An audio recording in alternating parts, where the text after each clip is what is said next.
como lo habíamos anunciado, damos la cordial bienvenida en nuestros estudios a Marlon Santi, coordinador nacional del Movimiento Plurinacional Pachacuti. Gracias por acompañarnos, don Marlon, buenos días y bienvenido.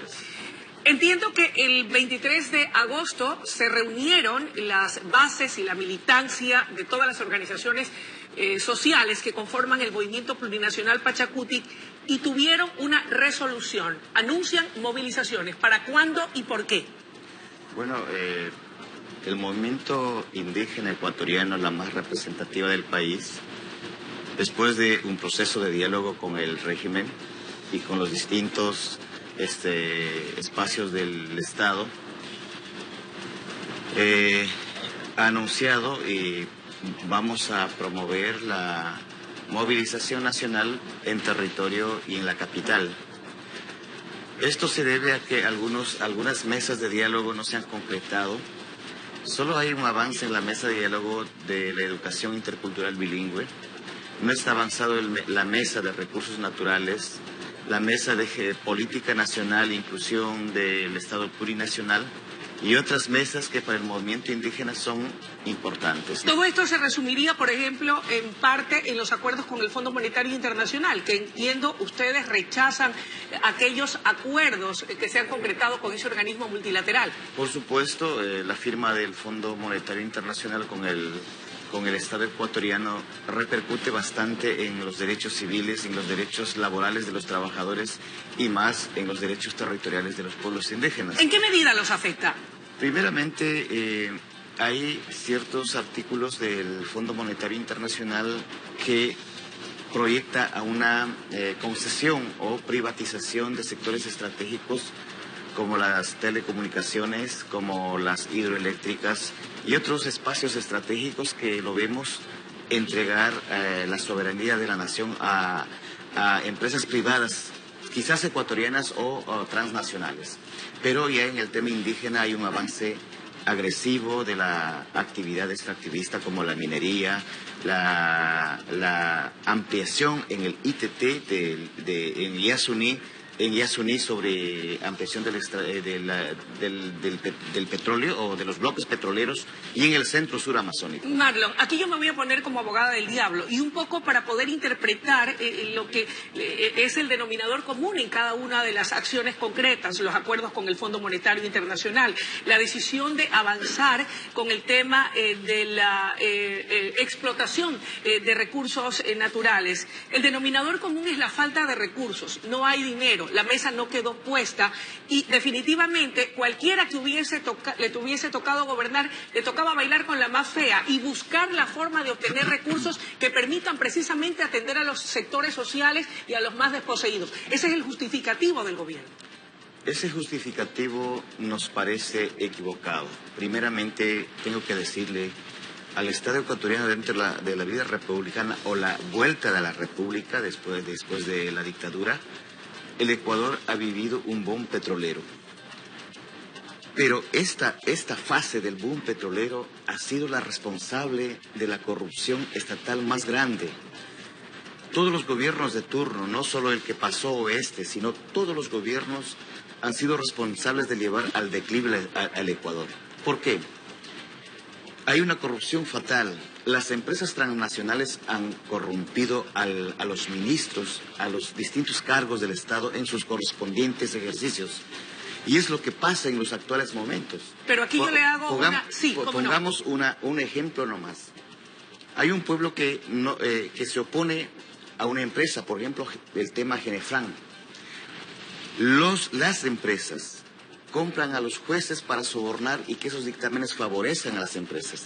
El caso Chevron Texaco, el caso de muchas empresas en el sur ecuatoriano mineras, que simplemente ofenden y no cumplen con el estándar nacional de la Constitución. Marlon, pero aquí dos puntualizaciones. En su momento, ustedes también respaldaron a determinados gobiernos, les dieron su apoyo, su respaldo.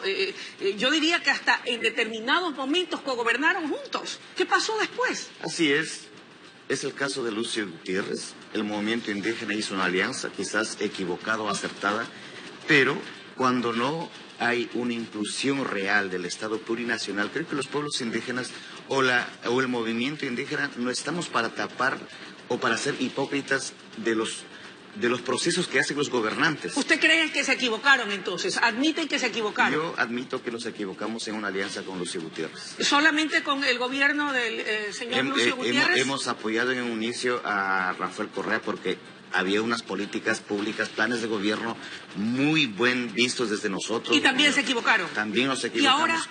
Hoy nosotros hemos entablado un proceso de diálogo. El movimiento indígena históricamente ha sido pacífico y ha tenido procesos de diálogo con todos los gobiernos. Pero esos diálogos no surten efecto, no conllevan a un proceso verdadero de una transformación del país. Ahora, algo que es innegable es que históricamente, y sobre todo en las zonas del oriente ecuatoriano, de la Amazonía ecuatoriana, donde se han realizado estas prácticas extractivistas, precisamente son los pueblos más olvidados y abandonados. Y eso no se lo puede negar, no se puede tapar el sol con un dedo. Tal vez sea y por eso que ustedes están renuentes a que se realicen este tipo de prácticas, a pesar de que se ha dicho por parte del gobierno nacional que se lo hará de manera responsable. Paradójicamente esa es la verdad, y así lo dicen los estudios del Banco Central, así lo dicen los estudios del UNICEF. La región más pobre es la Amazonía, y justamente esa región es la que provee al país las utilidades del petróleo. Roto el diálogo, ¿qué es lo que quedan? ¿Las movilizaciones? Las movilizaciones, creo que la lucha es el camino para conseguir los anhelos que nosotros queremos, los mejores días para nuestros hijos y para nuestro pueblo. ¿No es acaso que buscan protagonismo político de cara a lo que ya se viene muy pronto, cada vez más cerca en las elecciones del 2021? No creo. Mira, ya están en campña los posibles presidenciales. ¿Y esta no es una forma de hacer campaña también y de ser más visibles? Y son los responsables, hablemos de Lazo, que ya está en campaña, es el responsable del feriado bancario. Creo que tenemos una reserva moral en el Ecuador para convocar a una movilización nacional y extirpar y reclamar en las calles lo que no estamos de acuerdo. ¿Aún habiendo sido parte de determinados gobiernos y admitir que se equivocaron? Sí, la equivocación no implica que nos callemos. La equivocación implica que nos enfrentemos, que estuvimos mal y el Estado ecuatoriano está mal. Y tiene que redireccionar una política pública para todos los ciudadanos ecuatorianos. ¿Cuál va a ser la tónica de las movilizaciones? ¿Cuándo arrancan y de qué manera se van a conducir? Bueno, la última asamblea del movimiento indígena, que es la CONAIE, en Archidona tomó decisiones. El mes de octubre va a ser un recordatorio del 12 de octubre y allí iniciaremos un proceso real de una movilización nacional. Empezaremos con una movilización de los compañeros de Samasquijat en Zamora, que luego arribaremos a la ciudad de Quito. Ahora, ¿existe acaso alguna remota posibilidad hasta tanto de retomar esos diálogos? Dicen que no hay nada que una comunicación de doble vía no pueda conducir a soluciones, alianzas, acuerdos. Puede haber, el movimiento indígena no está cerrado a tanto, pero con un diálogo sincero. He escuchado esta mañana la retirada del señor Cuesta, quien era el que promovía la firma del Fondo Monetario Internacional. Creo que si hay un verdadero criterio de parte del Estado ecuatoriano en ir a un diálogo serio con demandas cumplibles, sí puede haber. ¿Ustedes están dispuestos en todo caso?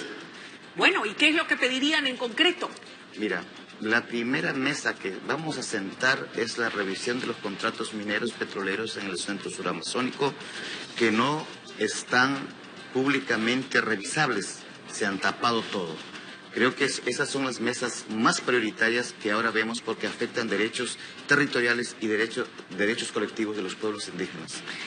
Si eso no se revisa, ¿nada detendrá las movilizaciones? Por supuesto, nosotros haremos una movilización y hoy mismo estamos movilizados por el caso Piatúa, está el caso Sinangoe, están los Bogranes en resistencia y creo que son momentos de reflexionar y decir al Estado ecuatoriano que redireccione su política extractivista. Una cosa es lo que ocurre en el Ecuador y concluyo esto, señor productor. En Brasil los indígenas se han expresado en contra del gobierno de Bolsonaro. ¿Ustedes no han hecho alguna manifestación de respaldo a los indígenas de Brasil? Hemos mandado un comunicado de respaldo a los indígenas de Brasil, a los hermanos, y en estos días en California hay un encuentro justamente del movimiento global indígena para apoyar a todos los indígenas que estamos en problema en la cuenca amazónica.